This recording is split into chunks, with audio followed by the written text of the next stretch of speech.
Town પ્લાનિંગની કામગીરીને છેલ્લા થોડા સમયથી ઝોન વાઇઝ વહેંચવામાં આવી છે.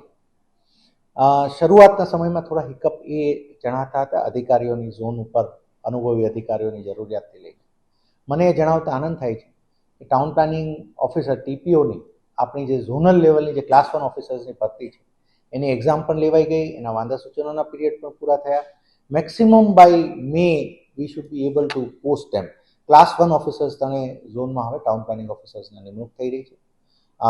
એટલે હવે મોટાભાગનું જે ઝોનલ લેવલનું છે ત્યાં એક ક્લાસ 1 ઓફિસરના સુપરવિઝનમાં એ કામગીરી બહુ સ્મૂથલી અને આરામદાયક રીતે થશે. અને એ જ રીતે સેન્ટ્રલ ઝોનમાં અમુક પ્રકારની કામગીરી અપાઈ છે. એટલે મૂળ રીતે 4 અલગ અલગ રીતે ટાઉન પ્લાનિંગ કામગીરી વહેંચાતા અને 4 લેવલમાં ક્લાસ 1 ઓફિસર હોવાના કારણે ઘણું કામગીરીમાં વેગ મળશે. આની સાથે જે નાના મોટા હિકઅપ્સ છે એને પણ અમે સોલ્વ કરવાના પ્રયત્નો કર્યા છે.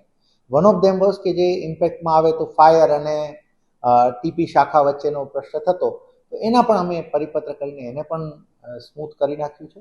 અને આ રીતે ટાઉન પ્લાનિંગને લગતા જેટલા પણ પ્રશ્નો છે મને એવું લાગે છે કે આ ભરતી થકી અને પ્લસ થોડું ઇન્ટરનલ કોઓર્ડિનેશન વધારવાથી ઘણા સોલ્વ થઈ શકશે.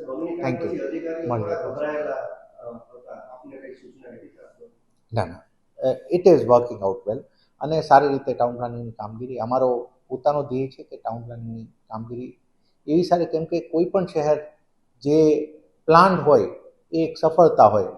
પેલી કહેવત છે ને કે you fail to plan and you plan to fail.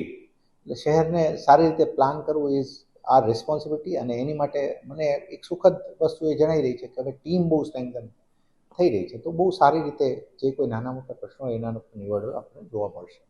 Thank you.